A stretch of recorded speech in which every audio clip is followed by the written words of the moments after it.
నమస్తే, welcome to reflection news. నేను సిరి. Kerala BJP chief Rajiv Chandrasekhar చేసిన వ్యాఖ్యలు రాజకీయంగా చర్చనీయాంశమయ్యాయి. ముస్లింలు బీజేపీకి ఓటు వేయకపోవడం వల్లే కేంద్రం కేబినెట్లో వారికి ప్రాతినిధ్యం లభించడం లేదని ఆయన అన్నారు. బుధవారం కోజికోడ్ ప్రెస్ క్లబ్ నిర్వహించిన మీట్ ది ప్రెస్ కార్యక్రమంలో ఆయన ఈ వ్యాఖ్యలు చేశారు. ముస్లింలు బీజేపీకి ఓటు వేస్తేనే ముస్లిం ఎంపీ ఎన్నికవుతారు, ఎంపీ లేనప్పుడు మంత్రి ఎలా ఉంటారు అని ఆయన ప్రశ్నించారు. ఏళ్ల తరబడి కాంగ్రెస్కి ఓటు వేయడం వల్ల ముస్లిం సమాజం ఏం సాధించింది అని ఆయన నిలదీశారు. బీజేపీకి ఓటు వేయడానికి ఇష్టపడనప్పుడు ప్రాతినిధ్యం ఎలా ఆశిస్తారు అని అన్నారు.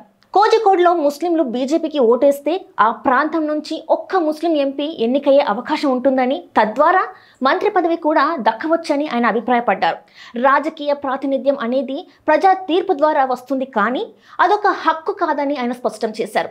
రాబోయే ఎన్నికలను సెమీఫైనల్లా కాకుండా ఫైనల్గా చూస్తామని రాజీవ్ చంద్రశేఖర్ తెలిపారు. కేరళలో కేవలం మార్పు కాకుండా పాలన విధానంలో పరివర్తన తీసుకురావడమే తమ లక్ష్యమన్నారు. రాష్ట్రంలోని 95% అభివృద్ధి పనులకు కేంద్రమే నిధులు ఇస్తుందని, కానీ రాష్ట్ర ప్రభుత్వం వాటిని సరిగ్గా కేటాయించడం లేదని ఆరోపించారు. కేరళకు ఇప్పుడు డబుల్ ఇంజన్ ప్రభుత్వం అవసరమని ఆయన అన్నారు. ప్రస్తుత కేంద్ర మంత్రివర్గంలో ముస్లిం వర్గానికి చెందిన మంత్రులు ఎవ్వరూ లేకపోవడం గమనార్హం. స్వాతంత్ర్యం వచ్చిన తర్వాత కేంద్ర కేబినెట్లో ముస్లిం ఎంపీకి స్థానం లభించకపోవడం ఇది తొలిసారి. 80వ లోక్సభలో ఎన్డీఏ కూటమి తరపున ఏ ముస్లిం అభ్యర్థి కూడా గెలవలేదు.